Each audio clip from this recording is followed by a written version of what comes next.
Hi there, welcome back to It's Just Another Day. Thanks for joining again. Today we are going to talk about the obscure fee that is costing you when you buy a new car. A lot of people kind of just gloss over this, they don't pay attention much to it. But first, my name's Chris. Thank you again for joining. Please like the video, please share the video, definitely subscribe to the channel. We're going to continue putting out content, and I've had some videos that have gotten a lot of views lately, a lot of comments, and I always encourage you to add a comment, let me know what your thoughts are on the topic, let me know if you have questions or maybe something to share that other people might benefit from.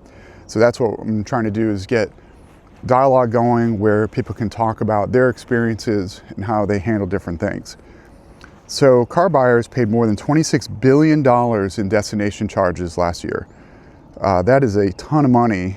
Obviously there's cost to shipping these vehicles, but they've been steadily going up, and consumers are starting to see sticker shock when buying a new car.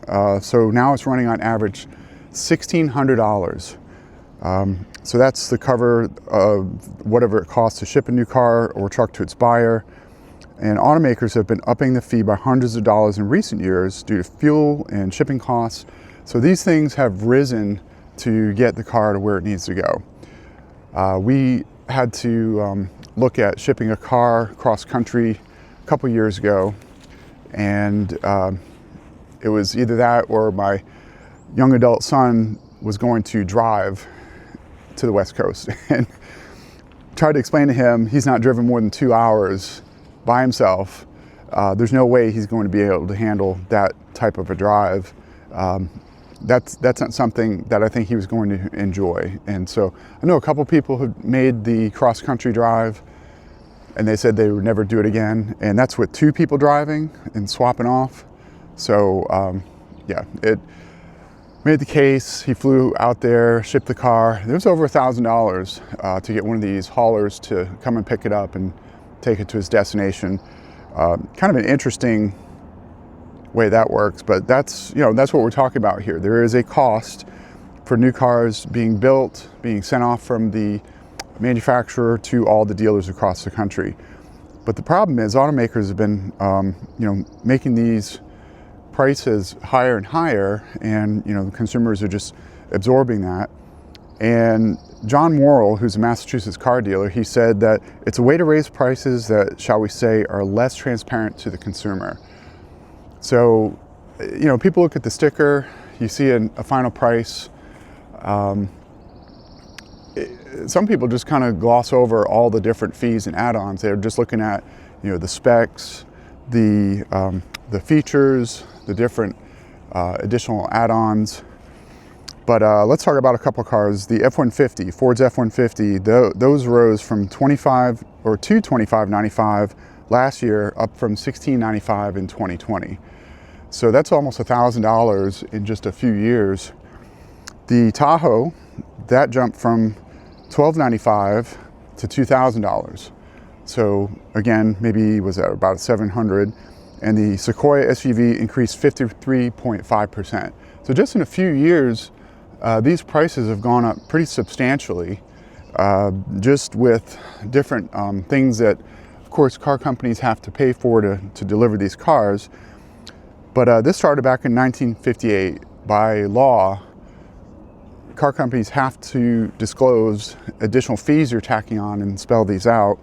But today, automakers generally levy the same destination charge no matter how far the vehicle is shipped. So that's where you're closer to where they originate from, you might be 10 miles away from a factory, you're going to pay the same destination charge as someone living 1,000 miles away. So there are consumers that have challenged these fees. So in 2023, a class action lawsuit filed against Jeep maker Stellantis. They allege the car maker inflated the charge and collected from consumer amounts far above the true cost of delivery to make an additional profit. So I think a lot of people are starting to say, hey, is this really the true cost of what it's taking to deliver these cars, or is this something that car makers are just kind of bumping things up? Remember a few years ago when there were chip shortages and car manufacturers stopped making cars for a bit due to people having to stay home, and then all of a sudden prices started shooting up because there were less cars than what they normally had. If you remember driving around town, some of these lots, like, they were empty. They had no new cars or very few cars. It was nuts. I've never seen anything like it. But what little cars they had, they got greedy. They said, well, we're going to just charge a market rate, just adding on money because they can. Of course, my dad was looking at a new Tacoma and talking to 2 dealers, and they were going to charge like $10,000, $15,000 above asking price just because they could. And he ordered from both dealers, and it took over a year for one of them to finally get the type of truck he wanted. It was just nuts. And the issue was he had to have it. I kept trying to tell him to buy a used truck, but the problem is used trucks were going for just as much as a new one was at the time. So, but dealers act like they're upset by this, that it raises the cost to consumers, but then added this market adjustment. I actually just saw, even recently, it's still going on, there was a guy posting on Facebook. He went to 3 different dealers looking at a 4Runner TRD Pro, and they're adding like $5,000 for market adjustment for 4Runner. And so it pushed the price from $76,000, which in and of itself is insane, all the way up to $90,000 with all these additional fees, the market value, the destination charges. It's getting out of hand what cars are costing nowadays. They are adding more and more electronics. The problems with those electronics are causing more and more repairs. If you have a warranty, that's great. But if it's not covered by warranty, or if you don't have a warranty anymore, if you're out of warranty, you're stuck. And that's a whole other video that we could talk about, where the quality of even the big names like Honda and Toyota are nowhere near what they used to be in the past. So that's really frustrating. But let me know what you think. Let me know if you've bought one of these cars with ridiculous destination charges. Did you ask about it? Did you fight it? And what did they say? What did the dealers say? Sometimes the best negotiation tactic is to get away from the table and leave the business. They've got your number. I guarantee you they'll always call back. We've been dealing with this for so long now.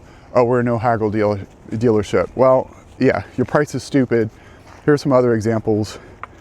And this is what we want to pay. And if you can't do it, fine. I'll just leave. And so a week later, you're getting a call.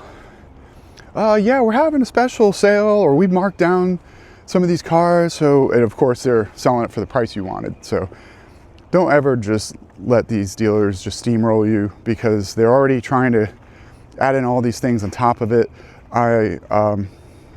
If you're in that industry, I apologize for saying this, but I